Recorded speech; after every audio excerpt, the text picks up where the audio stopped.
Yes, guys, welcome back to the Cannon podcast. We have a lot to break down on this Monday main show today. I was just talking to George off air. I completely switched off from football yesterday. Didn't look at anything. My friends were texting me going, "Have you seen what?" I was like, no, I'm not. I'm not engaging. I'm not doing it. Welcome back to the show. Thank you all for being here. Yes, if you're here on YouTube, make sure you subscribe. Make sure you like the video. If you're on Spotify and Apple, we'd love a little rating as well as a subscription from you, so we'd appreciate that. If you could as rate always, the show. Ideally a good one. Yeah, ideally a good one. Ideally. But listen, all we can ask is a rating, George. Honest feedback. That's all we want. How are you, sir? I'm good. I'm not too bad. I think, like you, there's a period of mourning. It's kind of crazy. There's two ways that you can take this, right? You can take it, wow, look how far we've come, and there's people screaming in your mics, how can you get there after a loss? But it is only the second loss in the leagues in 2024. So us having to deal with it is not a common occurrence. So yeah, this is new. So this is new territory a little bit. And but equally, I just feel like a fan naturally goes into these dark waters way easier than any win will. And I don't know, that's also maybe a lesson in life. I just feel that your wins are short-lived and your losses are far more exaggerated. Like this loss will feel like a month or two of bad form. And it will feel a lot bigger than a win against PSG, which by the way, wasn't too far away. And the elation about that and big matches against Spurs as well. And, I just think that dealing with that is going to be something new for us. It is something new. It's novel, as you say. I think so we obviously had the Villa defeat, and I think the last defeat before that was Fulham. And then apart from Bayern, I suppose we lost to Porto, but I think we pretty much did all right in the Champions League. I mean, how many games did we lose last season? It was like 4, something like that. Yeah. So I could be wrong, but it's something around it's not a big number regardless. So yeah, this is new. This is very new, and I have to be honest. We're on here. It really affected me on Saturday night. I was pretty down. We follow this club, we care about this club a lot, and I would be lying if I said yeah, guys, I have a lot of positive takes, right? But my emotional self is going, I was really upset by that performance. And frankly, also, I think it is novel because it's a new thing in terms of a loss and not a new thing, but a rare thing, let's say. But it's also the manner of it, and maybe we can start to talk about the game. I agree. Because it was really frustrating how we did it as well, and I think that's maybe partly what's led to you can get sucked into the stuff online. I always try and sort of take that with a pinch of salt, but you can see people sort of starting to react in a certain way, and I think a lot of it was down to how we did it. I think firstly the lineup was super conservative, and look, Mikel's always going to sort of probably fall down on that side of things, certainly at this point in his coaching career. But even for Mikel, it was a pretty conservative approach. How we reacted after the red, how we approached that first half an hour, even before the red card, I thought there were spaces available that we didn't exploit. The instructions for Ben White, which I know we came to on the instant reaction, and maybe you want to come to in a second after I sort of laid this out. How we approached the game, how we reacted after the red card happened. I didn't feel we had a clear sort of structure or a plan going forward. It's difficult because as a fan, you want to go, I want to know what you're trying to do, but I'm sure there was a very clear plan from Mikel and Cuesta and Stuyvenberg probably all chatting to the players, but we didn't see it. So it makes it frustrating from a fan perspective to go, I don't know what the response was after the red card. So there was a lot of frustration, and then not feeling like we gave a good account of ourselves, and obviously just, losing in the sense of Saliba's going to be out, etc., etc. But yeah, it's the first time in a long time that I felt we haven't reacted to adversity particularly well, and also not responded within a game. It didn't feel like us on Saturday afternoon, which I think is why it affected me as much as it did.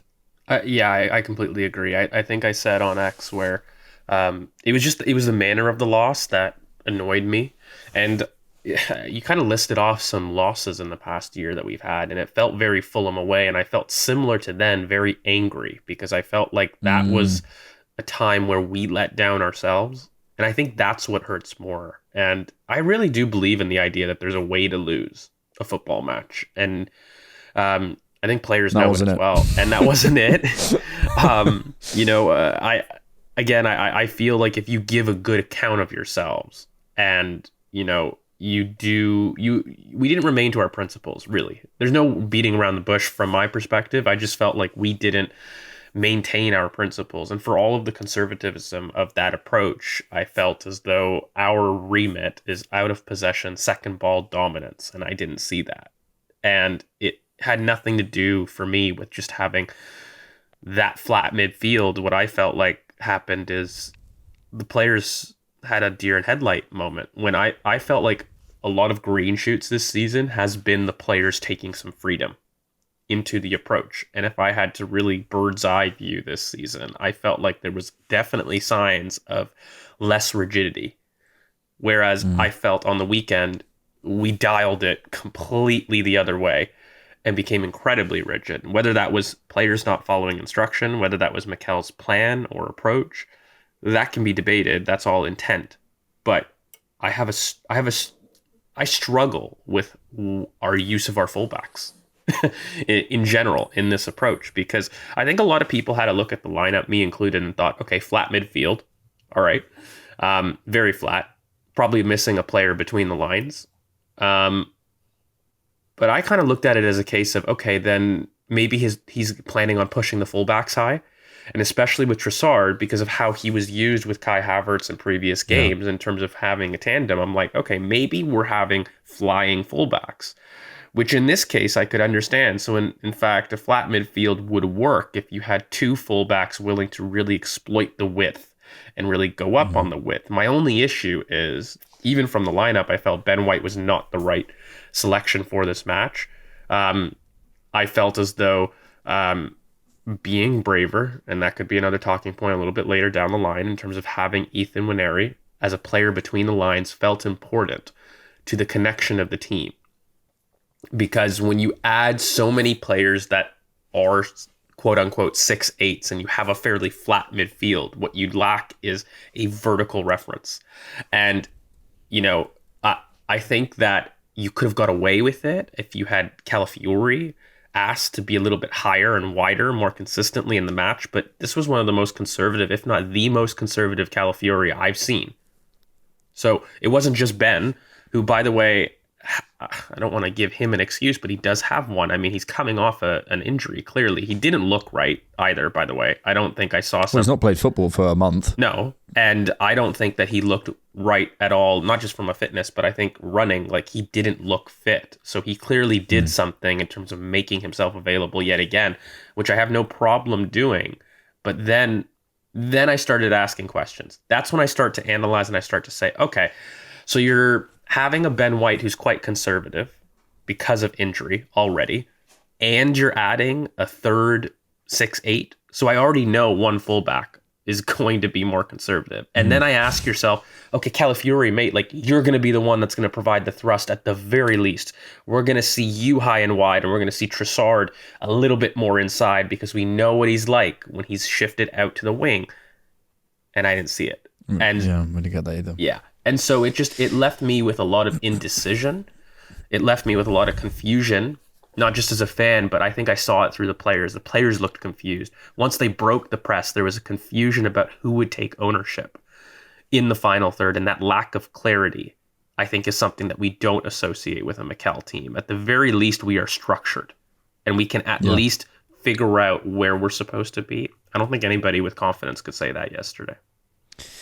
Yeah, I think that's really well laid out. And I think with it kind of then leads everyone to call for the likes of Nwaneri. You know what I mean? Like if we're using Ben White in that way, if we're pulling Trossard inside, if Calafiori's on the run, we're not looking at the bench going, who can we bring on?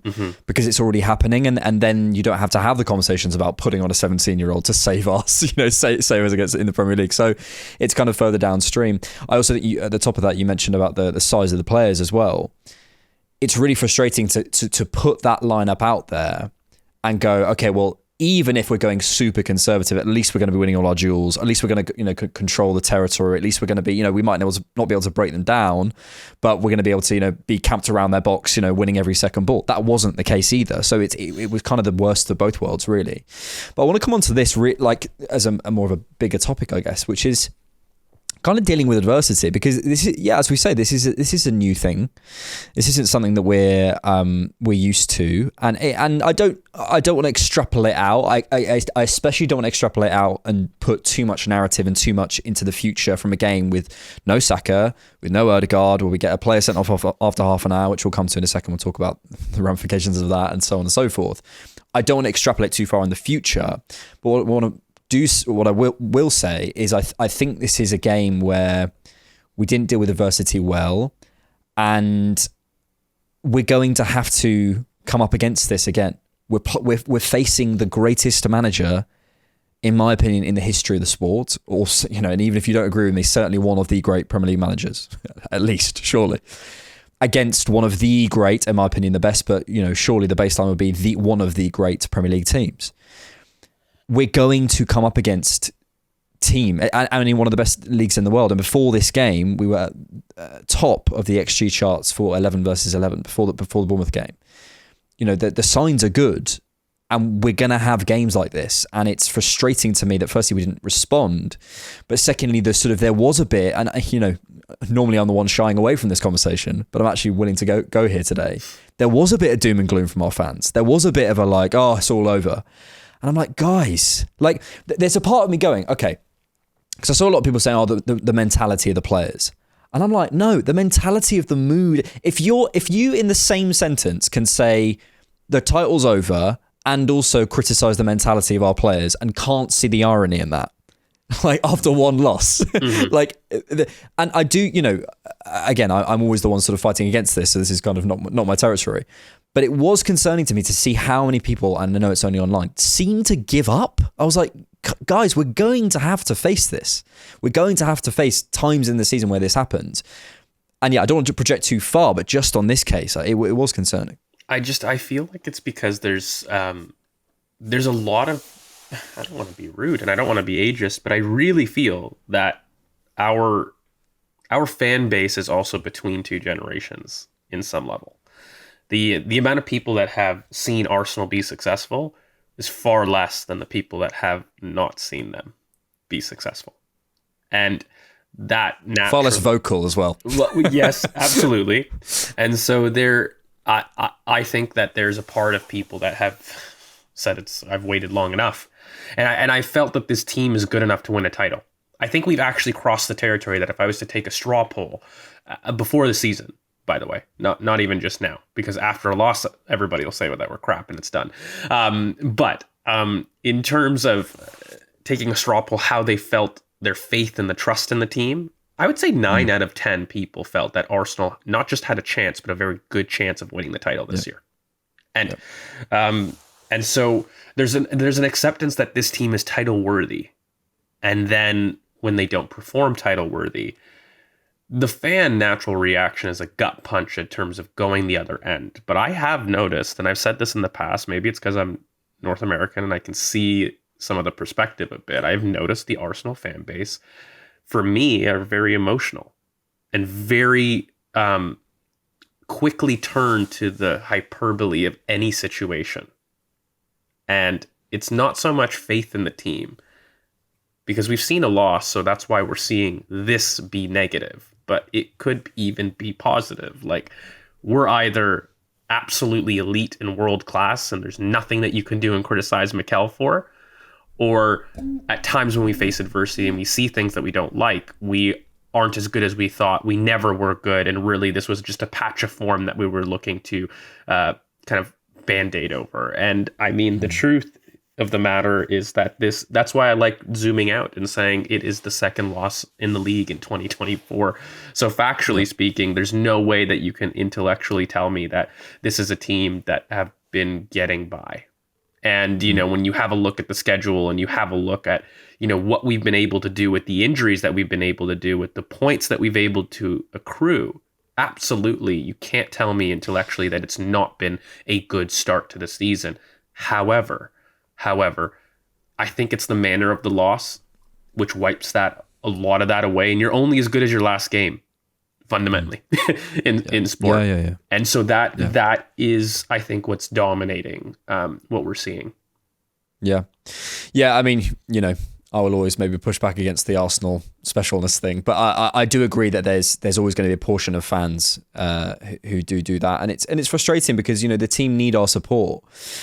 But yeah, look, it's kind of an ongoing conversation. And yeah, maybe the biggest conversation to come out of Saturday afternoon's game was the conversation around Saliba and whether it was a red card. I happen to know from our instant reaction that we both feel it was a red card. The Liverpool incident, I think one of the things that I will say in general about these situations is the security that you get from, and this is from everyone, this isn't just online, but pundits, friends, I was having a discussion with my housemates last night, and it's just this, it absolutely is that, and you're sort of going, firstly, a lot of this is subjective. It's a subjective decision. Ultimately, there's always going to be a degree of subjectivity in football. Then there's the added layer of like, what's the rules and what isn't? Because I saw like some people saying, like, for example, that Liverpool-Chelsea situations, because it started before the halfway hour, it doesn't count. And then I saw some people say there's nothing in the rules that says that. I don't know. But then also on that one, there was, I'm sure people have seen that incident, there was a defender closer.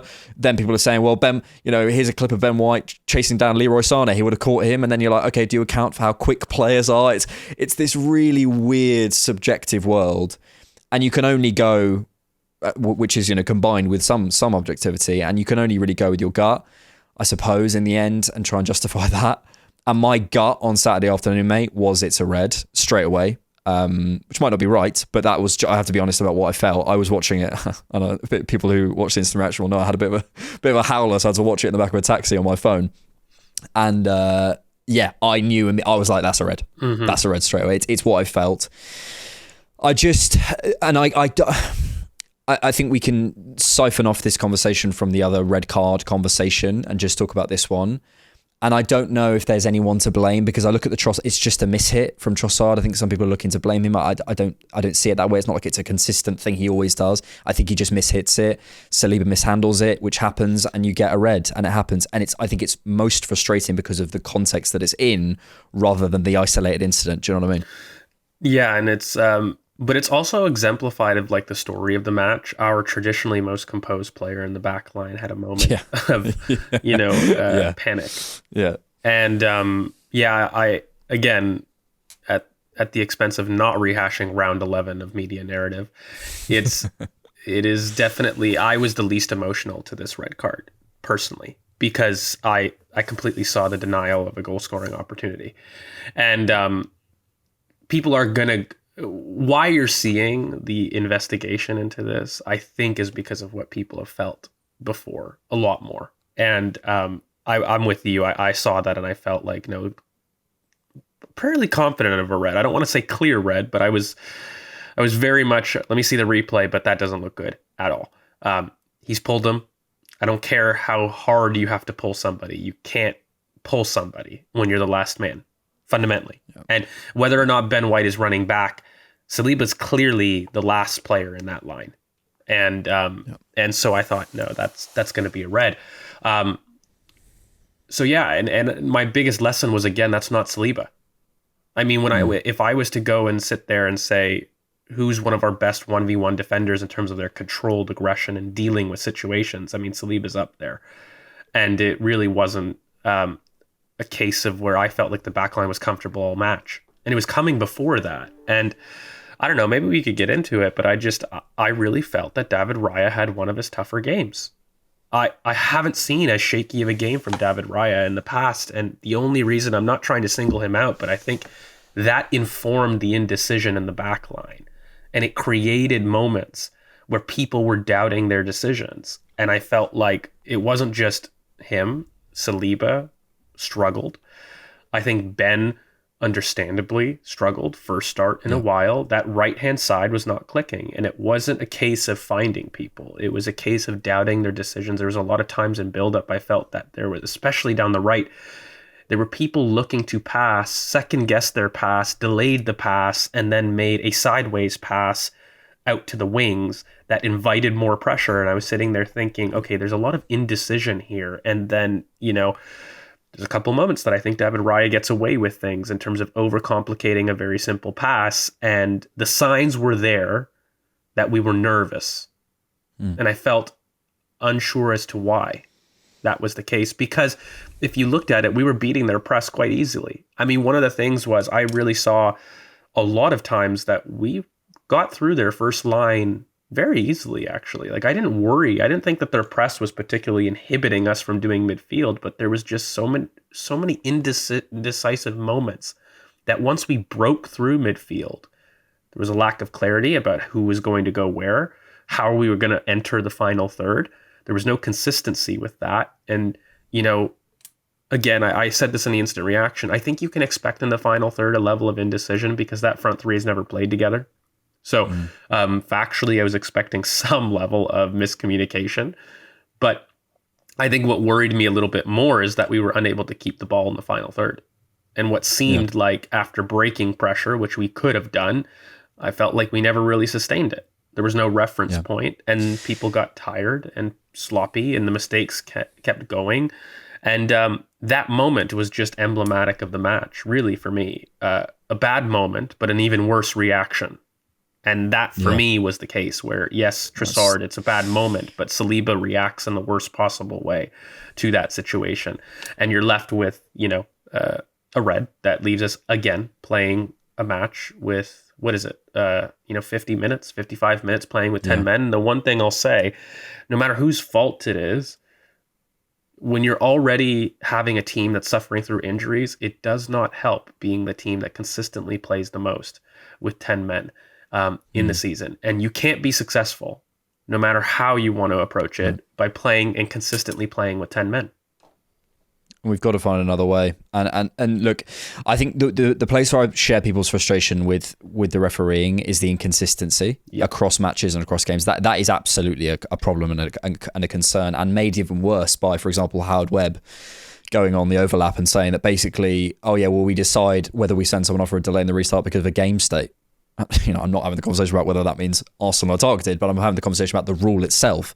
You can't have that much subjectivity in these sorts of rules because it's only going to cause inconsistency. So, it's really frustrating, and you're absolutely right in regards to Trossard. I think just quickly on Sterling as well, because there was a bit of a sort of a question mark about Trossard. Sterling, actually, there's a question which we'll come on to later. Maybe we could talk about him more widely. But I thought in this game he struggled because he's not the reference that you were sort of referring to. Like, once we get through that, we find the spare man, or we break through into the second phase, wherever it is, we don't have that clear reference of Bukayo every single time, who's so reliable, so consistent at beating his man, who can receive it every single time, every pass, long, short, coming short, going long, whatever it is. Like, we do miss that. And that's also, I don't want to spend too much time on the game itself, because it's sort of, it's not, there's not patterns here. There was, however, he says, doing some podcasting, a pattern with Arteta's comments about Martinelli, which I want to come to. I don't love the way Arteta's spoke about Martinelli after the game. And I want to put this across. And I rarely criticize Arteta because I think he's brilliant, and he might be trying to get a reaction. In which case, let's see. So you're Mikel out. So I'm Mikel out. Arteta's post-match interview after Arsenal's 0-0 draw against Atalanta. We needed in the other end the two big chances we had with Gabby, Martinelli, to put them away. And again, after Bournemouth, we had the biggest chance of the game with Martinelli. And at 0-0, you put that in, game on. It's a game of errors. And tonight we made two big ones and it cost us the game. And I think he's referring to Martinelli.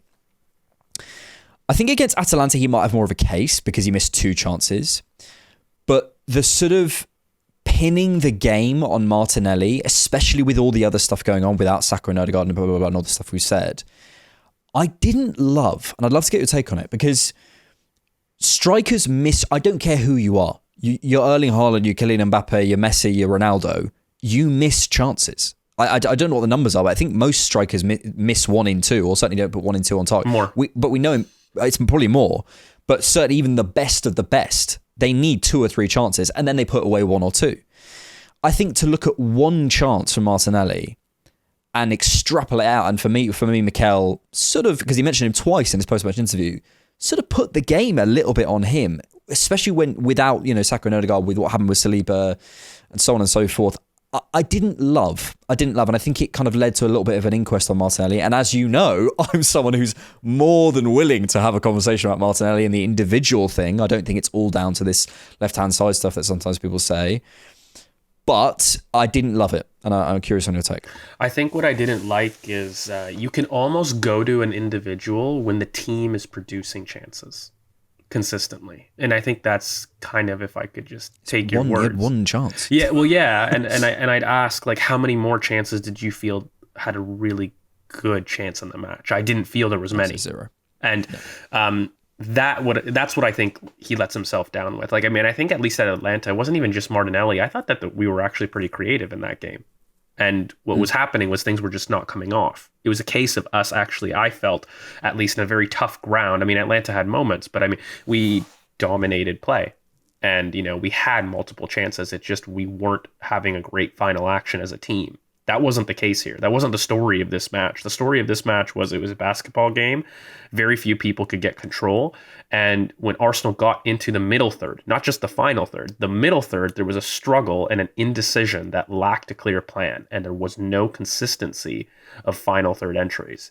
And so when you're looking at it, of course, you're going to snatch away at the one chance, the most the clearest chance in the match. And I will say, Martinelli had the clearest chance in the match. He should score. Yeah. Yeah. So on some level, I think when you're in the Champions League and you're looking at winning titles and you're winning moments, you need your players to do that. I mean, the Liverpools, the Cities.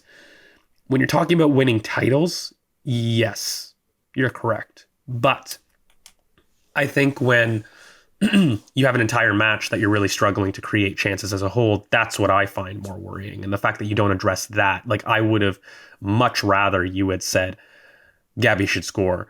Moments are important in football, but we as a team struggle to create enough chances for our forwards to allow them the opportunity to have that miss, is how I would have liked that framed, where you address both individual responsibility as well as acknowledging that, the team didn't do well enough. And I don't know when you want to get into it, because it kind of leads into chance creation and this idea about Odegaard-less era. And mate, I can't keep quiet for much longer. I look at what Ethan produced in 10 minutes or in the 5 minutes that he was on the pitch. And it's not hindsight analysis. You're looking at a team that struggled for some reference between the lines. And you're looking at a player that arguably, even with Martin Odegaard in the team, is one of our best tight space dribblers. I don't care about the age. And, at some level, mate, like, when you start to say about trust, what really annoys me personally is when I start sitting there and I'm having conversations about trust on a player that was already brought on in the Premier League. For me, it's really quite simple. You either trust them to have in the squad. That's one level of trust. And then another level of trust is when they play. If they've played physical minutes. Even worse, when they play ahead of an experienced pro and Gabriel Jesus in a game state that the game is in play at Leicester, and you make a decision, mate, that's a level of trust that you are there. There is no barrier at that point, or at least there's no defensible barrier. And the reason that I'm going so in on this is because it was a creativity issue. This entire match, like, I don't know how else to put it beyond there were some issues for me in how we used our fullbacks. I felt they were far too conservative, especially given how flat our midfield was. You cannot have such a flat midfield and not have your fullbacks high and wide. It means that there's far too many people behind the ball. So already you're at a loss. But even more so when you have a winger, right? You mentioned Bukayo, and I was just going to ask you, when we talk about Bukayo, we talk about an on-the-ball reference. We talk about Martin Odegaard. We talk about what? An on-the-ball reference. Mate, we lost two major leaders in our on-the-ball reference in the final third. And what did we do to replace that? We didn't add one. We lost two major ones. Even with Trossard, many times Trossard is a starter. So for me, what frustrates me the most is you've lost another on-the-ball reference and you didn't replace it. And it has nothing to do with Sterling. That's not me saying Nwaneri for Sterling. You can totally continue to play Sterling. But in the collection of your front line, it's a game of balance. And when you lose another player that is so dominant in the final third for you, regardless of the debates about how important you feel Martin Odegaard, he's undoubtedly important in the final third. Okay? If you lose 2 out of 4 that are your on-the-ball reference in the final third, your on-the-ball creativity, like the one thing that you can't argue from an Arsenal perspective is who are their top 2 creators? Martin Odegaard and Bukayo Saka, undoubtedly, every season. You do that and you don't replace the one profile that can do that in the squad. I find that a lot more subject to criticism. And we don't even see it. We see it for 20 minutes. And the worst part of it, of the indecision, and I don't know if maybe I'm mixing topics, is you make a substitute for replacing a defender at a red card, and you pull that same player off in the match. Now, you don't do it after a half. You wait until it's been almost half an hour after it's been done. Mate, that's an indecision on a managerial aspect. And it's even worse. It's not that you've substituted a player that it's gone horribly wrong. You've substituted a tactic that's gone horribly wrong on yourself. And I don't understand why there hasn't been more criticism laid towards the lack of a creative plan. I need help. Maybe it's because I'm somebody that believes in youth, but I need help from perspective in terms of not understanding why we're not seeing a player given the chance. I mean, the minutes that he's had, mate, he's objectively killed it. We're not even talking about a player that, hasn't shown his worth or even his ability to impact the squad. When he comes on against Leicester, he gives us the thrust. He turns that game and then ice. And then when he comes on right now, there was a moment he picks up the ball deep in the final third and he just dinks a ball between pressure out to Martinelli on the wing. And the pace of that pass after getting pressed like that, it was calm, and it was the perfect pace of pass for Martinelli to take it on the turn. We get up the pitch, and that's what we were missing the entirety of the match. And by the way, that doesn't have to be 17 years old. For God's sakes, if you're 11 years old and you're able to produce that and you've got the trust, I'm being exaggerative right now. But my point is, when you've got that and the team is missing that, and you've already shown to have trusted that player, it's not a matter of trust. It's not a matter of putting too much too soon. This is a moment the game was calling for somebody between the lines. This is a moment where your 2 biggest on-the-ball presences are missing from the team. And I'm sorry, if you're Ethan Nwaneri and you're before the season, you're laying out goals for the season, how many minutes do you want to accrue? And in what game state should we allow those minutes? There's 2 things for me. I'd like you to get about 1,000 minutes. I think everybody was calling for that in preseason. And then secondly, I would hope that against teams in the lower half of the league, you would have an opportunity to start. You don't have to finish the match, but you'd have an opportunity to start. Haven't seen that. And then in a game where you're struggling and your 2 main creators, we've got room. We made room. We sold Emile Smith-Rowe. We put Fabio Vieira out on loan. As far as Martin Odegaard backups went, unless I'm wrong, I thought everybody had earmarked Ethan Nwaneri as a potential backup to that profile. Certainly, that's what the squad planning spoke of. Whether you trusted Mikel to put him in there or not, factually, if you were making a squad building chart and you were in the transfer window, what you did meant Martin Odegaard, Ethan Nwaneri. We don't have another 8 profile. We got rid of 2 of the other 8 profiles that were that supposed backup. At some point, you have to use it. Yeah.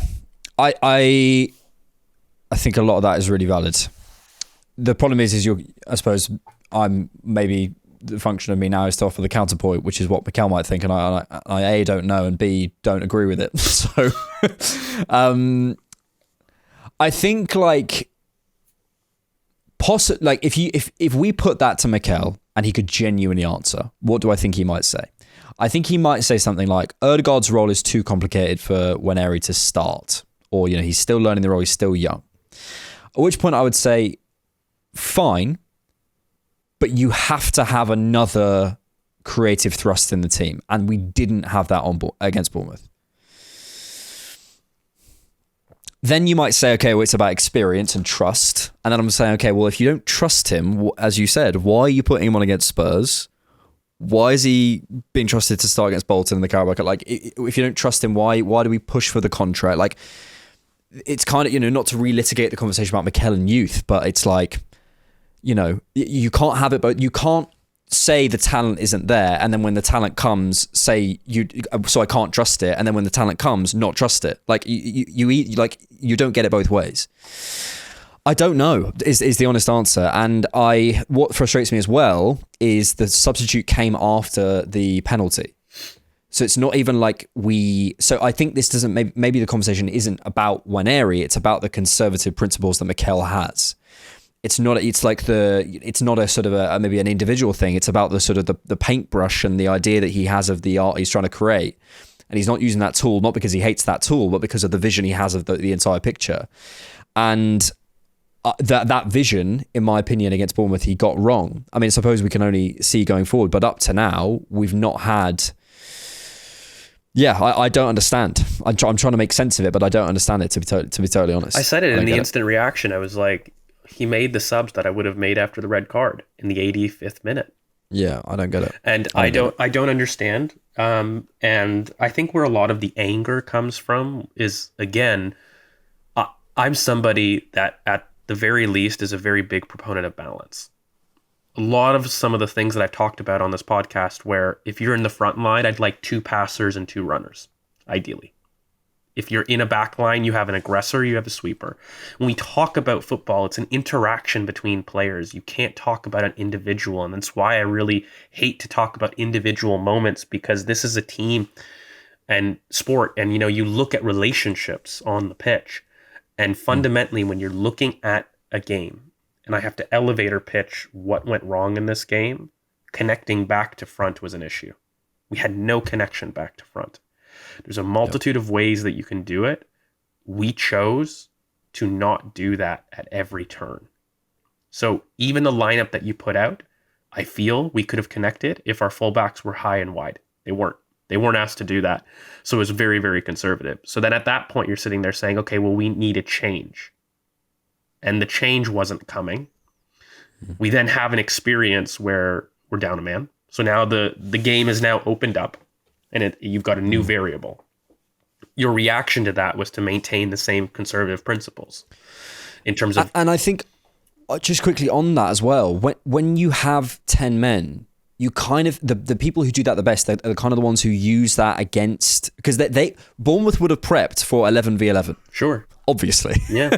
Actually, maybe teams need to start prepping for 11v10 against us. But they would have prepped for 11v11. So in that moment, surely you think, okay, well, who's my most chaotic player? It's the Jesuses or the Waneris. And even if we don't go near the individual profile selections, it's making a decision of a player who is going to drive into space, who is going to be a bit more chaotic, who's going to pop up in spaces you don't expect, who's going to carry, who's going to, Jesus trying to beat 4 men on the edge of the box and then wriggle his way through the centre of the centre backs. That is what you want. 10v11 in my opinion, and he didn't do that, and that's my frustration in the inaction, which we were sort of referring to at the top. Yeah, and I mean, there's got to be a level of, you have a look at this team, how many were in internationals, and you don't. Yeah. But again, I hate using that excuse, because you know what, from my point of view, I think what says everything again is his manner of substitutes. If he felt like it was going okay as far as Kivior went. And I do think there was some times that Kivior struggled in the match. I don't think he was blameless. But the idea that he's then not just replaced him, but then brought on 2 attackers in that moment, it shows a completely different tactic. So I'm not really hearing that point. And that, for me, is where the indecision comes in. So it was a day of indecision. I know it's been a podcast. It's really tough because we've talked about holding on in terms of the reaction. I think that's why the vitriol, though, is so big in terms of not even the vitriol, but the guttural reaction of how bad it was the manner in which we lost. There was a lot of indecision from me. And what I'm looking for in the future right now, this is, by the way, not just a team thing as well as a Mikel thing. I think that our response to adversity as a team, shifting from the fans, our job is to support, but the team's response to it, I would like to see a little bit more ownership, to be honest with you. And taking charge of the situation, because I mean, you plan for things 99% of the time, and we're a good team. So I'd say 85% of the time things go our way.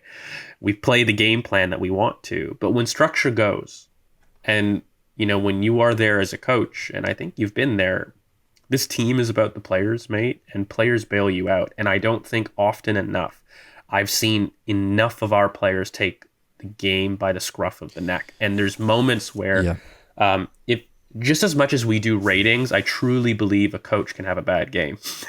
Shock. Yeah, of course. And you know, we have bad form and good form, and Mikel's not immune from that. Even though he is a genius and he is far and away from our podcast tables, will know more about football than me, but ever, by the way. But you can have a bad day at the office. You're not immune to that as a human. We know that for sure. Yeah. That's right? Just a human thing. So I'm looking for, and I don't know, I'd love to pose it to you. I feel like that is the thing missing. When we talk about X Factor, and I've had a lot of time to think about this, to reevaluate my term of X Factor, especially since I look at what Calafiori has been able to give us, even though he didn't this game. But that signing, and I've tried to have a look at it, and I've thought of the best teams in the past. And, you know, the reason why we remember those moments is because ultimately things don't go right. When you talk about a superstar doing something like dribbling from the halfway line and Thierry Henry, if you really want to be fair and you want to analyze, the reason that why a player needs to do that 9 times out of 10 is because the team isn't offering what it's supposed to do. The player takes control. I don't think we have enough players that do that consistently enough. And the frustrating thing is a lot of people listening will say, well, we didn't have our players to do it. You're looking at Bukayo Saka. You're looking at Martin Odegaard. Those are big name players that for this team have a very big voice. I think fundamentally for me, what I'm looking at is we can't be looking at 1 or 2 players. You have to look at a team. You have to look at, the comparisons are going to go, but when you look at Manchester City and you look at those things, when things don't go their way, their defenders sneak up and provide. And other people step up. Yep. And we need to find new leaders in terms of when we're faced with that situation. It comes from a fundamental trust that will happen. And I don't think Mikel has that yet. I really don't. I think his first thought when Saliba gets sent off is not even necessarily getting the point and sort of getting out of there, but it's certainly structural. The first thing is I'm going to go and fix this structurally and close down the spaces I think Bournemouth are going to provide. And okay, let's get Kivior on and move this around. He's thinking for the sort of the analogy I used earlier, the painting. He's going, right, I need to fill in that space and that space, rather than going, do you know what? I've put you guys out there, you sort it out. Like I no way think that's any part of his thinking. And sometimes you might just need to relinquish a little bit of control and let that happen for it to work. But we've said this before, and this is also in profile selection. This is a longer term Mikel thing that we've spoken about many times on the pod. Let's come to your questions. Thank you so much for your questions. If you want to get in on our Discord, you can by signing up as a Patreon member or as a YouTube member as well. We also ask on X as well, but you'll have a much better chance of getting your question or topic answered if you put it through our Discord. So thank you guys so much for being there. Question on our Discord from Ash11, who says, do we have enough attacking quality and depth to win the major honours? I think we do. Look, ultimately, I think maybe both you and I in the summer were saying that we need something else. And that it's kind of related to the last conversation we were just having about that sort of that player who is just going to take matters into their own hands.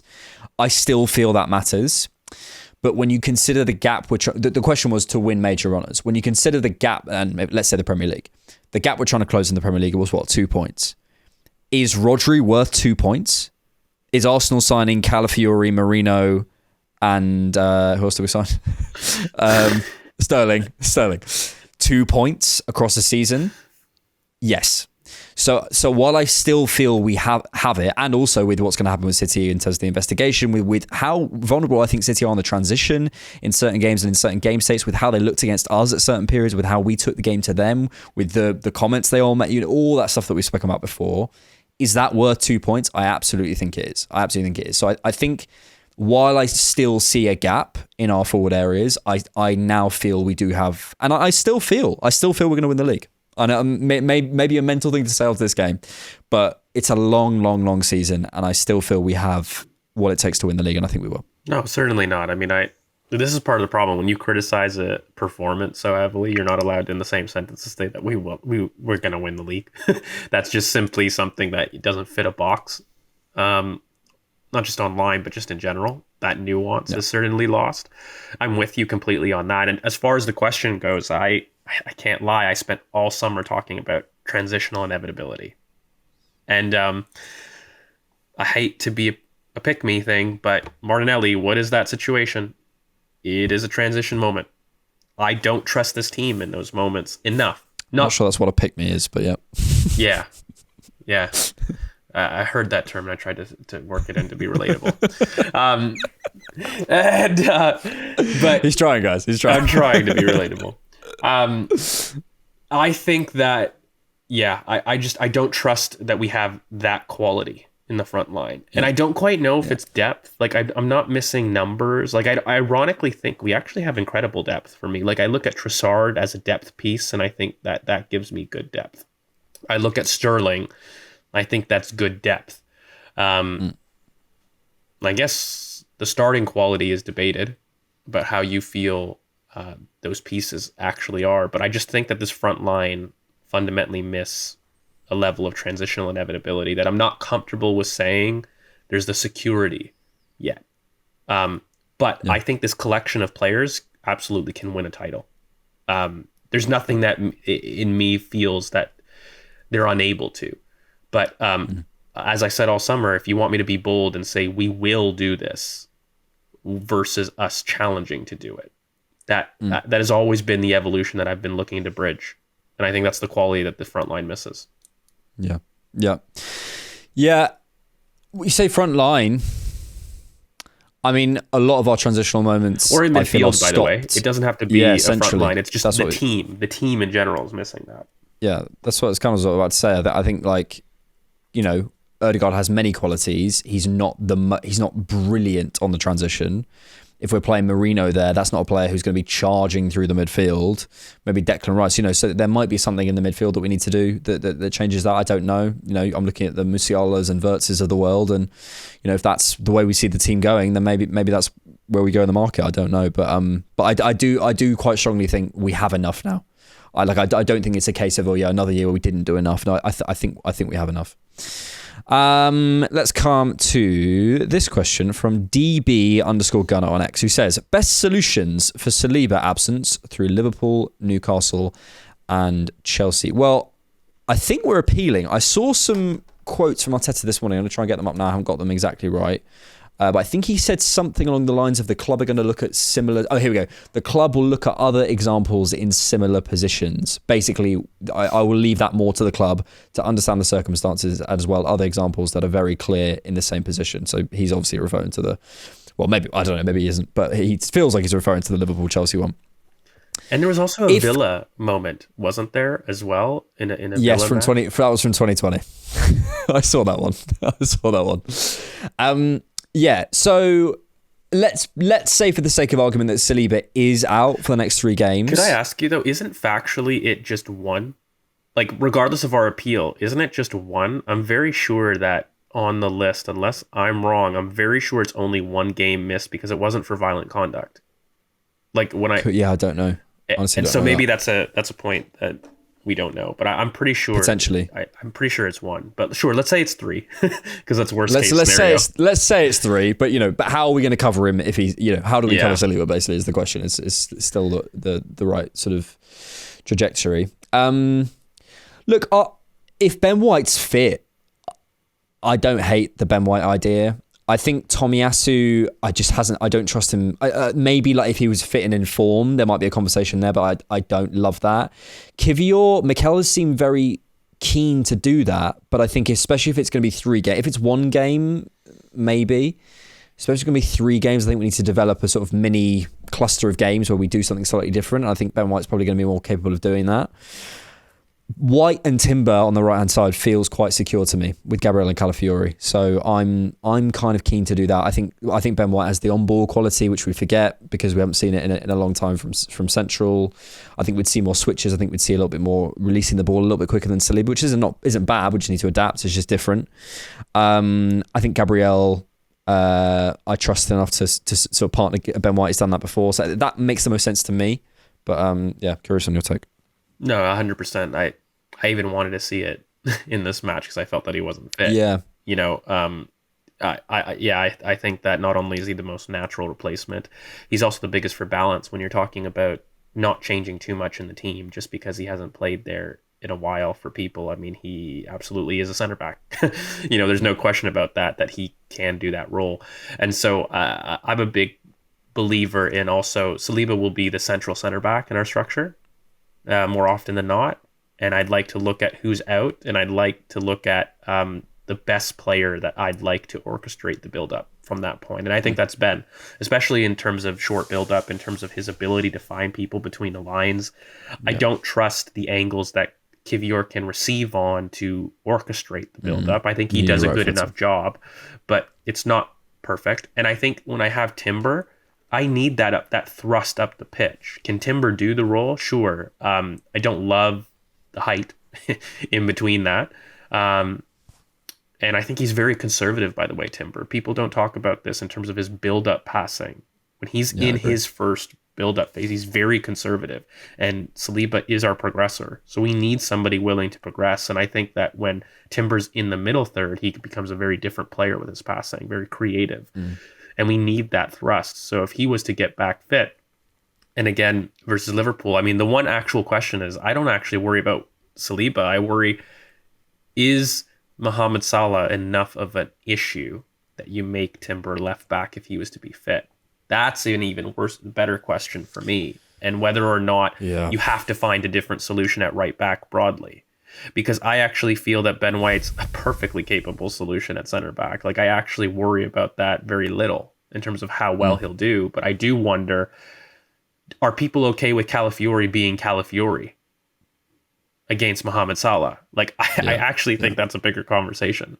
It's better than Zinchenko. I think so. Also because Salah isn't like a Savinho where he's going to do that thing where he dodges around you or sort of try and beat you. He's going to run past you. And so it's less about the distances, which is my main concern with Calafiori. I'd be okay with it, honestly. I think the real shame, honestly, is not having Tomiyasu. After the latest in a long string of, you know, if he'd been able to say, let's play 60 minutes against Shakhtar tomorrow night, and be able to, you know, to go and do that, then, you know, there's definitely a conversation about, well, why not? You know, we've seen him do it before. You know, if he looked fine, but it's a real frustration that he's not found himself fit. And there's probably another conversation on another podcast we need to have about Tomiyasu and kind of what we do. But yeah, I don't know. I'd be looking at Tomiyasu potentially, but I think I'd be okay with Calafiori. I think he's fine. It's just, especially with Martinelli. Yeah, no. I think I'm fine. No, I'm very trusting of Calafiori. I think that's probably, for me, that's a bigger question mark potentially than Ben popping in at center back. And also just against Liverpool, the way that those kind of out to in runs, I think Ben deals with those a little bit better than maybe being dragged wide against a Liverpool. I don't know. Arriving to him. I think when the duel comes to him as opposed to him arriving to the duel, that's the biggest issues when he's out wide and he's isolated. I think so. So actually, I don't mind him centrally against Liverpool, and I think, you know, he's also got the mentality to go and deal with that. Like, he's got the experience. I don't think he'd be phased. Honestly, I think it's just another game. So, you know, it's a different Liverpool these days. It's different. And yeah, I didn't think they looked as good as they have done against Chelsea. I thought they slightly got away with it from the league. There's also a bigger conversation, not just with injuries. I think that people have started slow, like the best teams. Yeah. There's been a lot of football played. A little bit. Honestly, like, I've watched the extended highlights of Liverpool and City this morning. And City, man, there's so many moments where they're on the transition and they're getting dragged. It's Diaz jumping in or whoever it is, and I'm just going like, and maybe we're watching it from an Arsenal perspective, going like, oh, I'm looking for the problems, but I don't know. I don't buy it necessarily. Let's come to a few options. We could talk January if we wanted to, the transfer window. Someone's asking us to rank the first team squad by performance so far this season, or we can talk Shakhtar. Up to you, George. That's your choice for the last couple of minutes here. I feel like Shakhtar seems apt. I'd like to have a little bit more sample on the team. Sure. And I feel like that's a bigger conversation. I'd love to do that as a topic, but I feel like that's not a 2-minute conversation. Yes. Yeah. Yeah, Shakhtar. The team needs to heal. And I think that the fans need to heal. And I don't want to be rude, but they need to heal through goals. Everybody feels comfortable with goals. And last year, what got people's trust back on side, regardless of how the season went, was from January, what did we start doing? Winning 5-0. And, shock, George wants the team to win 5-0. No, but this is the thing. It may seem very obvious, but honestly, a win changes we know it does. A win changes the whole mood, music, everything's seen through a different lens. And the manner of the win, I think, is important. Yeah. Like, you go regardless. It could be, and Shakhtar, by the way, aren't the greatest of opponents as well. Like, ideally, you'd love that to be against a bigger team so you can have proof of it. But I maintain a good Champions League win refreshes. It's the ginger. Yeah. If anybody that's listening that has eaten sushi, it is the ginger.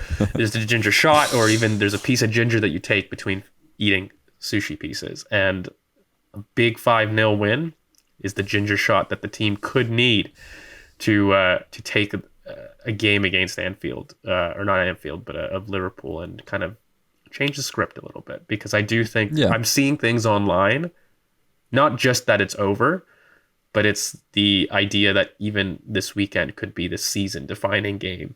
Everything is, man, and this is the thing. I know I go on about this all the time. People must be so bored of it, but I always, and my title of media narrative is maybe taking on here, but I always want to be cautious of taking narratives from social media. Like it's so skewed to what average fans actually think, and I don't think most people think that. I do think there are people who do think that, and that's frustrating. I'm not saying that, but it's sort of the general Arsenal fan, I think, has more patience with this team, and as we said earlier, the frustration was there. But the one win, if we even if we beat Shakhtar, but let's say we beat Shakhtar and Liverpool, we're having completely different conversations, and we're going to win the league and whatever. So, but also, mate, like, don't you think, like, on a level, isn't that why we're here? Like, the one thing that I've never understood with the fan base is my one critique of people. And I don't want to say how to support, but there seems to be this fear, and I'm sorry, every match being game defining. Isn't that what the whole point of this what we want. Process was? Is that not? Like, why are we shying away from the challenge? Yeah. And, I'm sorry, like, I've talked a lot to critique because I think there's been things to critique, but I wanted to end on a more upbeat tone in terms of, pull the pants up, tighten the belt, tighten those gloves, and say, hit me again. Like, let's go. Yeah. We're going out. The bell is rung. We got a knockdown. No doubt about that. Get up, go out there and get the knockout. And you know what? That's something that this team is capable of doing. And that's something that you're capable of doing always. When you feel like there's no chance and you feel like there is a way that things aren't going your way, you've got control. I really believe this in life. You are the maker of your destiny. Things aren't working out for you. Take some time to reflect, which is what we should be doing. Take some time to figure out what went right and what went wrong. Try to change your behavior and change your destiny. Try to do things that make sense. Let's achieve balance in the 11 again. Let's try to connect the midfield to attack. Let's try to generate some more chances in the final third. And let's try to create an offensive performance to be proud of and give confidence to the forwards, by the way, in doing so. And then you take it game by game and step by step. And then hopefully you're in a situation, like you said, where in a week we're looking at 2 fairly convincing wins, hopefully. That changes the narrative. And that's how you do it. So I can sympathize with people that are sitting there and listening to this and saying, you know, it was a difficult night and why people are upset.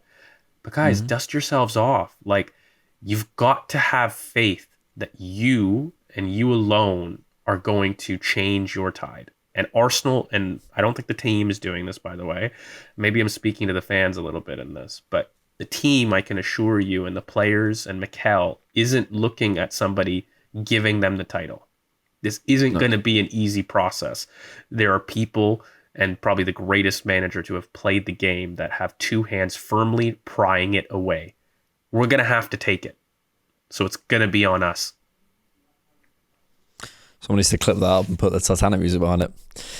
Yeah, and I'll only add that I just think there's this team learn, and we know they learn, and we've seen it happen again and again and again, whether it's, you know, Arteta with Gabriel and the situation against Bayern and buying Callum Fiore, or his comments about City, or, you know, signing Declan Rice, or whatever it is. You know, it's not necessarily just signings, but, you know, the big learnings that happen that we see changing, you know, by the next game, whether it's a tweak or whatever it might be, or something happening.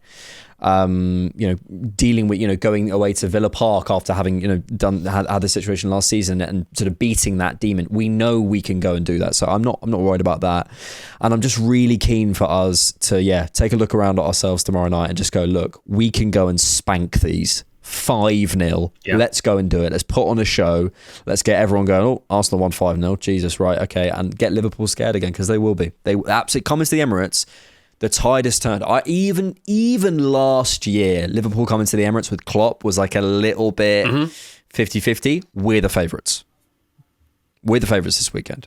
And let's not forget that. So, yes, big week ahead. Thank you all for being here. Really appreciate you listening to the Cannon Podcast. Make sure you subscribe wherever you're listening to us.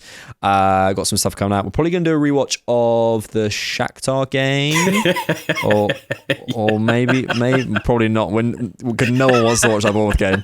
Certainly not the Bournemouth game. Or we could do a scout. Let's discuss after. We've got loads of stuff coming out on the Cannon this week, as always. So thank you guys so much for being here. Thank you, patrons and YouTube members, for supporting us. If you'd like to do so, you can join us on a 7-day free trial on Patreon. That's it from me. Anything from you, George?